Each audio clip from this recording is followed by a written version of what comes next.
Alright, Shalom. I am the brother Tasiyat, coming back with another video. But before I start off, I would like to give all praises and the highest honor to the Most High YAHAWAH, BAHASHAM, YAHAWASHI, BAHASHAM Kakadosh. I want to give double honor to my elder apostles and teachers of Great Millstone, and peace and salutation to the sincere Akyam across this world who are spreading this knowledge in truth and in sincerity. Okay? Now may the election be for your households. Kan Shalom, which means, peace unto you. So what I want to go in today is basically that people don't really, give honor and give props to the Most High Yahweh, BAHASHAM YAHAWASHI. Okay, they rather serve their own idols like Buddha or any other statues, Allah, whatever. They serve all this, even people giving reference to a so-called Big Bang Theory rather than giving reference to the Most High Yahweh, BAHASHAM YAHAWASHI. Okay, so I want to go into the book of Wisdom of Solomon, chapter 13, which Wisdom of Solomon comes out of the Apocrypha. It's this book which consists of, let me see, how many books? It consists, if I'm correct, of 1, 2, 3, 4, 5, 6, 7, 8, 9, 10, 11, 12, 13, 14 books that was taken out of the Old Testament. Okay, so this is still part of the Bible. Okay, that's why you gotta read the King James Bible, 1611, preferably, So anyway, let's get into it. Wisdom of Solomon, chapter 13, verse 1.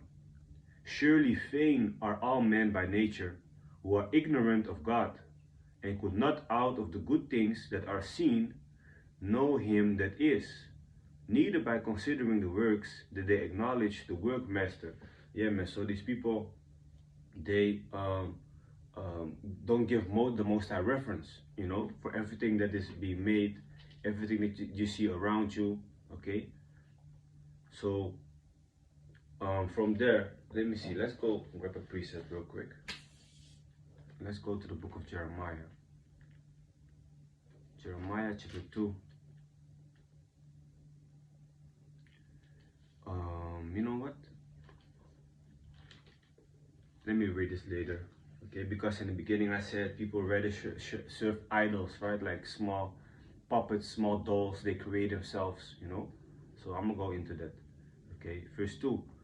But deemed either fire or wind, or the swift air, or the circle of the stars, or the violent water, so, like tsunamis, or the lights of heaven, to be the gods which govern the world. They always claim that there's a god of water or a god of lightning or whatever, or when a great storm comes, they, then they fear that, but they don't fear the one that created the storm. They don't fear the creator. Okay, they fear the creature, and they worship the creature instead of the creator. So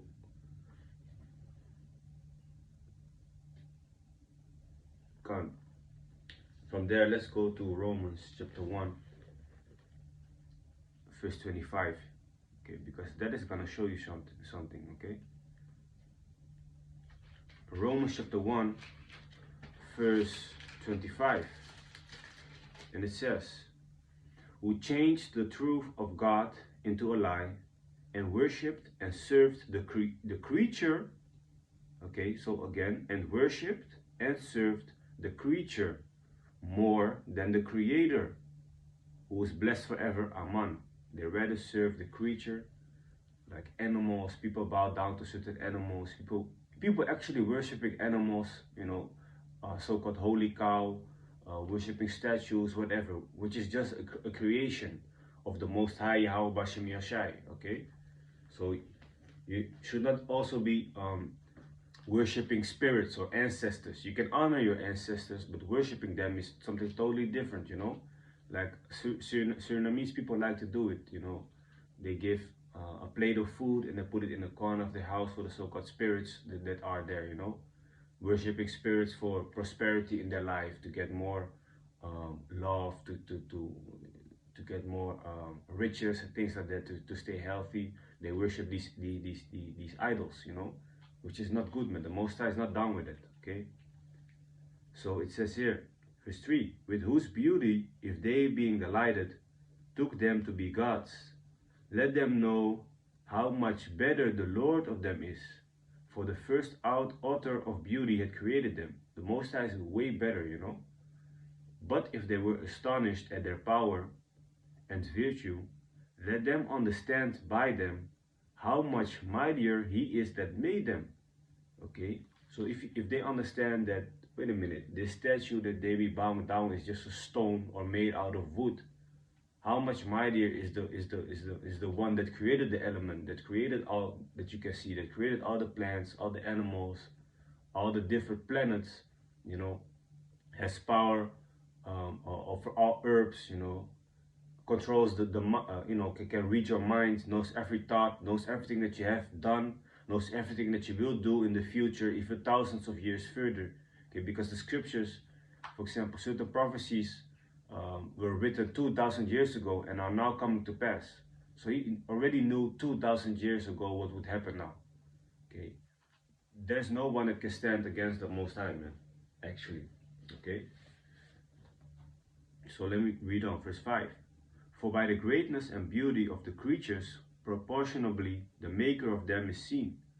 Okay, so if you look at the creation, you automatically actually can praise the Most High and be like, wow, you know. You ever walked, for example, in a forest and looked at the trees, look at the plants, look at the animals, maybe a beautiful butterfly, maybe you see a documentary of Animal Planet, you know, so to speak, on TV. You'd be wondering like, wow, you know, the Most High really created this, you know, like, how did he make this? How did he come up with this? Okay.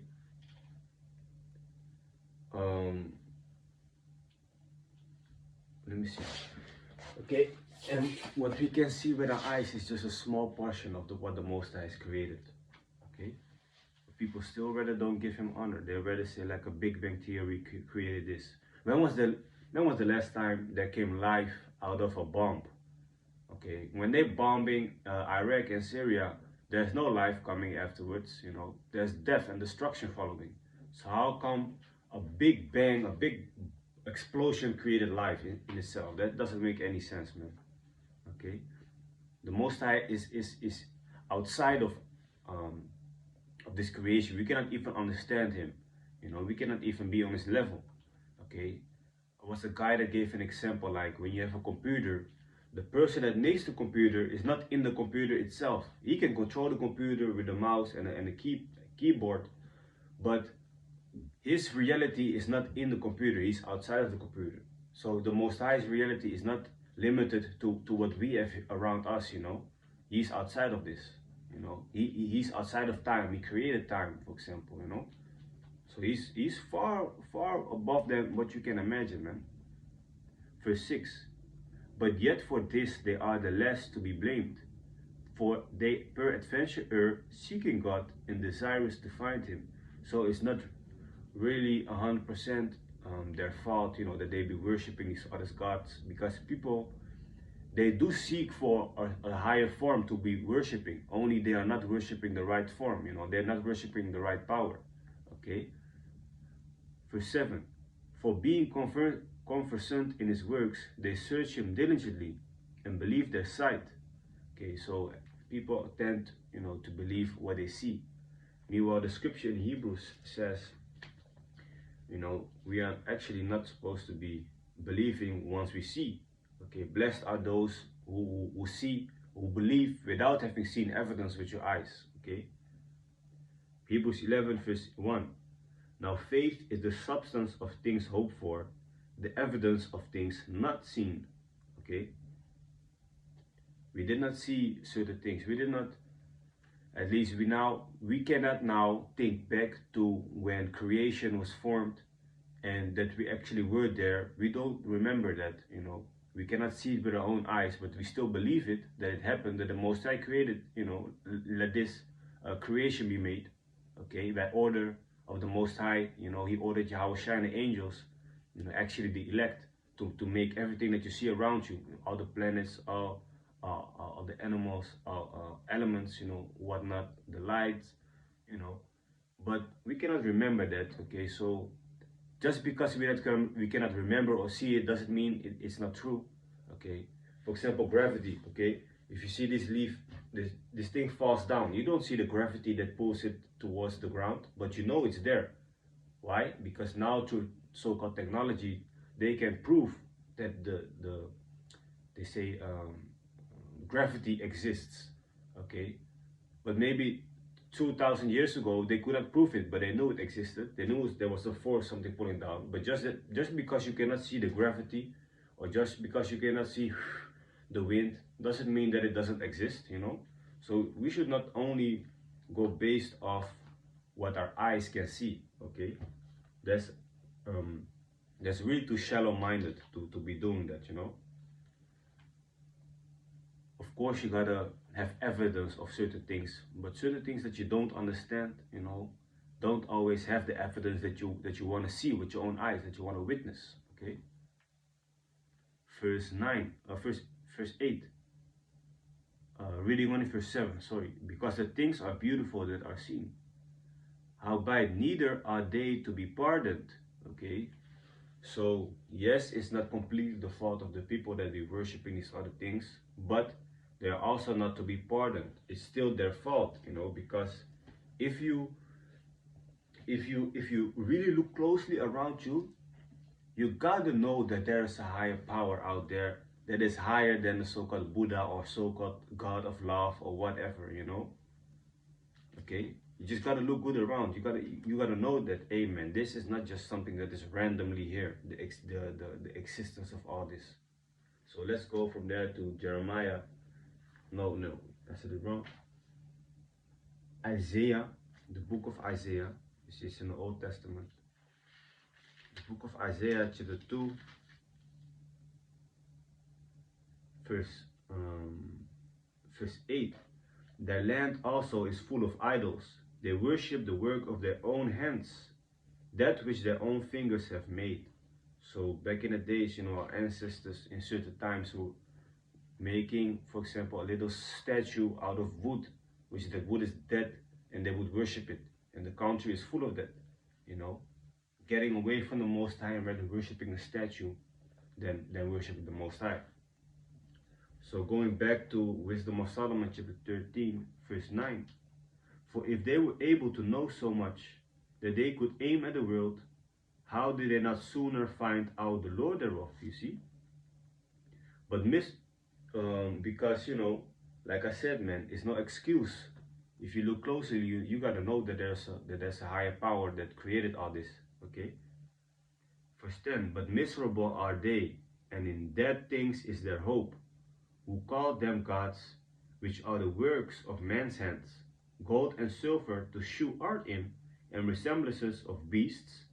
Okay, so they make these statues like a cow. They make a statue of a cow to worship to that cow, like Baal, if I'm correct, you know. And or a stone, good for nothing, the work of an ancient hand. Like the Muslims have the Kaaba stone. They bow down to a stone, you know. That's something we should not be doing, man. Okay, so from there, let's go to, because I already read Romans. So I already read Romans 1 and 25, which says, we changed the truth of God into a lie and worshipped and served the creature more than the creator, who is blessed forever. Amen. So let's go to Jeremiah chapter